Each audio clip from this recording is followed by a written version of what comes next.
और अब आपको बताएं कि पाकिस्तान तहरीक-ए-इंसाफ और साबिक स्पीकर कौमी असेंबली असद कैसर को 18 दिन के बाद मर्दान सेंट्रल जेल से रिहा कर दिया गया है। इस पर हम बात करेंगे डॉन न्यूज के रिपोर्टर परवेज खान से। परवेज, बताइएगा क्या इत्तलात हैं आपके पास?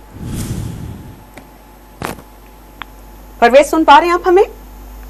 जी जी परवेज, आप हमें बताइएगा, एक बार फिर रिहाई अमल में आई है साबिक स्पीकर कौमी असेंबली की, क्या इत्तलात है इससे मुतालिक आपके पास?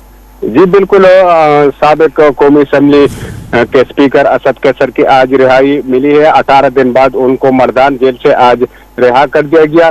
जो यहाँ मर्दान जेल में 3 एमपीओ के तहत जो मर्दान जो सवाबी डिप्टी कमिश्नर की तरफ से जारी किया गया था, उनके इल्जाम में उनको गिरफ्तार किया गया था। आज उनको रिहाई मिली। जो डिप्टी कमिश्नर ने जो उनके खिलाफ जो 3 एमपीओ का तख्त जो नोटिस जारी किया था, उनको वापस लिया गया।